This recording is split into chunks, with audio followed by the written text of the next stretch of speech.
A group of men stumble upon a hidden library that only appears at midnight. Its books don't just tell stories, they expose the darkest truths you never wanted to know. Stay till the twist. The Midnight Library, that's what we started calling it. None of us knew where it came from or why it only appeared past midnight. It wasn't on any map. And none of us ever saw anyone else go in or out. One moment it wasn't there. Just a foggy, dead-end alley by the old textile mill, and then, sometime after midnight, it stood there like it had always existed, a narrow, brick building with arched windows, all blacked out, and a wooden door that creaked like it was being opened for. The first time in centuries there were 5 of us then, me, Paul, Tariq, Elias, and Daniel. All of us in our 30s, stuck in that gray limbo between wasted youth and decaying adulthood. We'd grown up together in that quiet industrial town where nothing ever happened and everything stayed exactly the same, except for us. We were unraveling in slow motion, each in our own way. Job losses, divorces, addictions nights turned into long walks to nowhere. And it was on one of those walks that Paul first noticed the building. Dean drunk said he followed the sound of pages turning. No wind, just pages. When we went with him the next night, it was there, the Midnight Library. That's what the carved plaque above the door said. The letters were old, worn, but unmistakable. We went in, there was no light inside, none that we could see, but we could still see everything, the way you can see in a dream, tall shelves that reached up into darkness, filled with books that had no titles on the spines, just rows and rows of dark leather and faded cloth, a desk in the middle, no one behind it, no other doors. It smelled like damp pages and iron. We should have walked out right then, but none of us did because something about that place felt like it had been waiting for us. Daniel picked the first book. It had his name on the first page, just Daniel. Nothing else, no title, no author. He opened it, read a few lines, then laughed, like it was some kind of joke. "That's weird," he said. "It's about me, like, actually me stuff from when I was a kid, stuff no one knows." We thought maybe it was a prank or a trick. But then Elias found one with his name, so did Tariq, so did Paul, and so did I. Mine started with a lie I told. When I was 10, I blamed my cousin for something I did, and he got beat so badly he had to be hospitalized. I'd buried that memory so deep, I forgot it even happened, but there it was, word for word. It wasn't just memories. These books knew things. They knew us. They told stories we hadn't lived yet, things we were going to do, thoughts we hadn't admitted even to ourselves at first. It felt like magic, like we were being let in on some secret map of our souls. We started coming back every night. We'd sit on the dusty floor in a circle and read aloud, taking turns every night. The books revealed more, and the more they revealed, the less we could deny. Paul's book said he was going to kill someone, that he would snap in a grocery store aisle over something small, cereal, I think, and beat a man to death with a can of soup. He laughed it off, said it was just a story. 2 nights later, it happened exactly like the book said. He didn't even run. He just stood there in shock, hands covered in blood, mumbling that it wasn't his fault, that he'd read it, that he'd been told to do it. That's when things changed. We didn't talk to each other for a week after that, but the library kept appearing, and eventually, one by one, we all went back. Elias was next. His book said he was going to overdose in his bathtub, alone. No note, just a fading out. He didn't believe it either until we found him. Exactly like the book described, water cold, eyes open. It was almost like the books weren't predicting, they were deciding, telling the story, so it had to happen. We still couldn't stay away. That's the sick part. Something about it hooked you, like the more you knew, the more you needed to know, even if it killed you. Tariq became obsessed. He practically lived in the place. Said he'd found a way to change his ending, that if he read far enough, he could get ahead of it, rewrite it, but that's not how the library worked. His pages started changing when he wasn't looking. He'd read a future where he gets married, starts a family, escapes the town, But when he came back the next night, those pages were gone, replaced by others, ones that said he'd stab his own father during an argument. He refused to believe it, said it was fake, that the book was lying. But the next morning, the police came. His dad was dead. Tariq was covered in blood, screaming that the library made him do it. They took him away in handcuffs. I never saw him again. That left just May didn't go back for weeks. Tried to forget, but I couldn't sleep. Couldn't eat. My dreams were full of pages, whispering names, and then one night, I woke up already walking like my body had decided for me, and when I turned the corner into that alley, there it was again. The midnight library. It was darker than before, or maybe my eyes were just more aware of it now, the kind of darkness that feels thick, heavy, like it's waiting. My book was already on the desk that was new. It was open to the middle pages fluttering. Even though there was no wind, I walked to it slowly. I didn't want to touch it, but my hands moved on their own. The words were mine. My thoughts from earlier that day about how I wished I'd never met any of them, about how I'd been thinking about a rope, about a letter I almost wrote. I turned the page. It said, I would kill someone, not just anyone. The librarian. I froze. I'd never seen a librarian. I didn't even know there was one. I kept reading. It said I'd find him in the back room, that there was a door hidden between the shelves, that once I went through, I'd understand everything. Don't know why I listened. Maybe I needed to believe I could change something, that I could stop the chain, so I followed the instructions, walked down the aisle, ran my hand along the books, and sure enough, there it was, a crack in the wall, a seam I pushed. And it opened. The room beyond was narrow and smelled like rot, and in the center sat a man, old, skin like wrinkled parchment. He didn't look up, just kept writing in a book. I stepped forward. My heart was pounding so loud it hurt. You're the librarian? I asked. He didn't answer. I walked closer, looked at what he was writing. It was my book. He was writing my thoughts as I had them. You're doing this, I whispered. You're making it happen. He didn't look at me, just turned the page and kept writing. I didn't think. I just grabbed the nearest thing, a heavy metal lamp, and hit him. Once, twice he crumpled. I stood there, breathing hard, waiting for something to change, but the room stayed still. The books didn't vanish. The darkness didn't lift. Then I saw something behind him, rows and rows of books, not just 500s, thousands. I pulled one out. It had my name on it. He pulled another, also mine. I yanked book after book, and every single one had my name. Each told a different story, different futures, different pasts in one. I was a father in another. I died at 16 in one.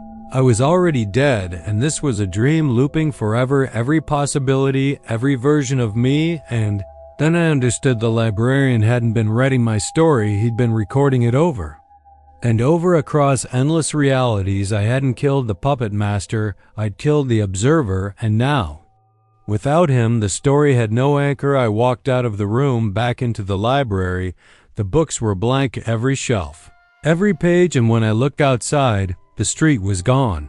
The town was gone. Only fog that was weeks ago or years. Time doesn't work the same now. I don't sleep, don't eat. I just sit here, surrounded by empty books, waiting to become something again. Sometimes I hear footsteps, other versions of me. Maybe, or maybe new visitors. Maybe you, if you ever find the midnight library. Do one thing for Medden, open the book with your name, because once you read it, the ending starts writing itself.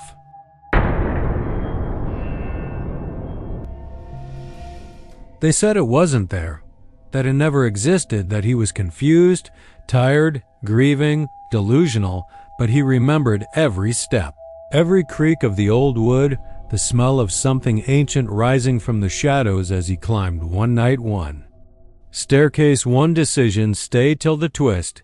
It began the night Daniel's brother, Marcus, vanished. It was November, and the cold had seeped into the bones of the house, the kind of cold that makes you forget what warmth ever felt like. They lived in the old family home in Black Hollow, a town with a cemetery bigger than its population. After their parents died, first the mother, quietly in her sleep, then the father, violently by his own hand. Daniel and Marcus inherited the creaking house on Vine Street. They hadn't spoken about it much, just packed their lives into boxes and moved into the inherited. Silence like it was something sacred. Marcus had always been the stronger one, taller, louder, always the first to laugh, the first to fight, the first to kiss, the kind of women Daniel only dreamed of, but grief changed him. He stopped going out, spent nights in the basement digging through old family junk, whispered things when he thought Daniel couldn't hear that night. Daniel was in bed, the walls thin enough to catch every floorboard moan. He heard Marcus's footsteps pacing the hallway, slower than usual, deliberate, like he was counting them. Then the creak. There were only 12 steps on the main staircase. But Daniel heard a 13th, a sound that didn't belong. He rose, pulling on a sweater, and stepped into the hall. It was darker than usual. The bulb in the overhead light had died the week before, and they never got around to replacing it. He could hear Marcus still walking, but something was off. It sounded lower, not from the second floor. When Daniel reached the stairs, he saw it, where there had always been blank wall beneath the framed portrait of their father. There was now an opening, a black doorway where no doorway had ever been, and descending into that blackness, a staircase. He called out, no answer, only the creaking steps growing fainter. He stood frozen, then reached into the pocket of his hoodie for the little flashlight he kept for power outages. He switched it on and aimed the beam down into the void. Wooden stairs, narrow, old, covered in dust that seemed untouched for decades. Daniel's mind raced. There was no basement stairway here. The house had one entrance to the basement, and it was through the kitchen. He'd cleaned this hallway 100 times. There was no hidden door, no trap, but the air was thick with something ancient, the smell of mildew and rust, and something older, something that didn't belong to this time or place. He called Marcus's name again, louder now. The sound was swallowed, so he descended. The first thing he noticed was how the light didn't travel far. The flashlight, though bright, barely illuminated more than a few steps ahead.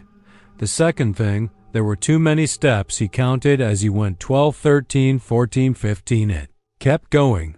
The temperature dropped with each step. His breath started fogging the walls, if there were any, stayed hidden in the dark at the 42nd step. He heard it, breathing not his own, a wet gurgling sound, like lungs full of liquid struggling to inhale. He stopped. The sound stopped. He aimed his light ahead. Nothing but stairs. He considered turning back. Every inch of his body screamed for it, but Marcus was down here. He had to be step 43. Beam of his flashlight flickered. Step 44, heard.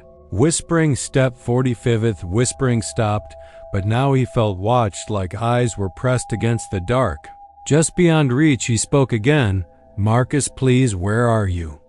And then a voice answered, but it wasn't Marcus's. You shouldn't be here. It came from below, low, slow, and terribly calm. Daniel froze. The flashlight flickered again, then died. He smacked it.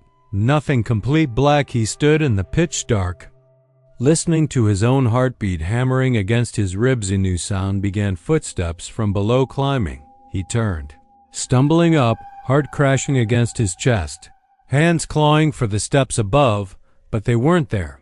The staircase only went down. Panic gripped him like a fist. He screamed Marcus's name over and over until his voice cracked. Nothing. He sank to the stairs, trying to control his breath. The air was thick. His hands were trembling. Then he remembered his phone. He pulled it out, turned on the flashlight app. It worked. The light shone maybe 5 feet ahead, enough to move. He kept going. 60 steps, 8,100, still descending. Time lost meaning. He was sure he'd been walking for an hour. At one point, he saw something carved into the wall. He ran his hand across the rotted wood and squinted. In the faint glow, a name: Daniel. His own name. The breath fled his lungs. He looked around. More carvings, hundreds of names, scratched into the walls like desperate confessions. Some were in English, others in symbols. He didn't understand one. Read, he watches from below. Another, steps never end. And another, some brothers are better left behind. He shook his head and kept going his phone. Battery showed 43%. He didn't know if he had enough light to get back, but there was no back. Only down. The air grew denser, his limbs heavier, his eyes strained in the light. At some point, he stopped feeling alone. He didn't see anything, but he heard things a scraping against the wall, wet fingers brushing the edge of the steps once. A laugh, a child's laugh. High and giddy, echoed through the dark. He whispered to himself just to hear a human voice. Then he saw him, Marcus, sitting on the stairs, barefoot, his clothes torn, his eyes wide and dark. Daniel rushed forward, dropping beside him. Marcus, Jesus, what happened? I've been looking for you for, I don't even know how long. We need to get out. Marcus didn't speak. He blinked slowly. You found it. What? The staircase. It only shows itself when it wants to. Daniel grabbed his arm. Come. And we're going back. There is no back, not anymore. Daniel pulled harder. We'll find a way. You're not staying here. Marcus looked up, eyes dead of hope. I tried to warn you. Then something moved in the dark behind him, a tall figure. Just beyond the light's reach. Daniel raised his phone. The figure stepped back, staying in the shadows. Its head was wrong, too long, tilted sideways, like it was listening. Marcus grabbed Daniel's hand. Don't look at it, don't let it speak. But it already had a voice. In Daniel's mind, deep, kind, familiar. Do you remember the pond? Daniel's eyes widened. It was their father's voice. When he drowned the cat, you watched. No, Daniel whispered. You didn't stop him. Marcus shook his head violently. Don't listen, it lies. Lies? Or memory? The voice asked, and then the figure stepped closer. Daniel aimed his light, but it didn't cast a shadow. Its face was blank, white skin stretched tight over bone. No eyes, no mouth, yet Daniel could hear it smile. He stood, dragging Marcus with him. We're going. Figure did not follow, but its presence followed. They climbed together, or tried after 30 steps. They arrived back at the same place, same carvings, same names. The staircase was a loop. Time doesn't move here. Marcus whispered. It feeds on loops, regret, memory. Daniel felt something cold in his chest. Then how do we leave? Marcus didn't answer. Instead, he stood slowly and smiled in a way that wasn't quite his own. You already know. Daniel shook his head. What are you saying? I never came down here. Daniel frowned. You did. No, I've been gone for months. Daniel stepped back. You came down chasing a ghost. You were here. I saw you. You saw what it wanted you to see. No, I found. You're real. Then why haven't I aged? Daniel's voice caught in his throat. Why am I not cold? Why don't I need food? Why haven't I changed? Daniel stared. Marcus's face softened. You came down with the guilt. That's what it wants. It waits for people like you. Daniel's voice cracked. I didn't do anything. Didn't you? The whisper returned, their father's voice. You told your teacher about the bruises. You thought it would stop him, but it only got worse. No, he beat me that night. Marcus said quietly. You locked your door and turned up the music. I was scared. You left me. Daniel fell to his knees. I'm not your brother anymore. Marcus said. I'm the part of you that won't leave. Daniel's flashlight flickered. Then he was alone. Marcus was gone. Just a staircase stretching in both directions. He stood, numb. The phone buzzed. 1% battery. He shone it up the stairs, then down, and then he saw something. A door, half open 20 steps below. He ran to. Inside was a room. A mirror hung on the far wall. He stepped in. Light nearly dead in the mirror. He saw himself, only it wasn't him. It was his brother. Not Marcus now, but Marcus as he'd looked when they were kids, 10 years old, bruised. Afraid, Daniel stepped closer. The boy in the mirror stared at him, then smiled. Daniel reached out, and the glass melted beneath his fingers. The world turned inside out. When he woke, he was in bed. Morning light spilled through the window. Had it been a dream? He sat up. His phone sat on the nightstand, fully charged. He stood, walked to the hall, The wall beneath the portrait was whole, no staircase, no door. He laughed in relief, shaky, uncertain, but when he turned back, something shifted. The room behind him wasn't his bedroom, it was stairs leading down and from below. A voice rose. "I found you," Daniel screamed, but no one in Black Hollow ever heard when the neighbors finally noticed he was gone. The police found the house empty, no signs of struggle, no broken locks, only the creak of a step no one remembered building.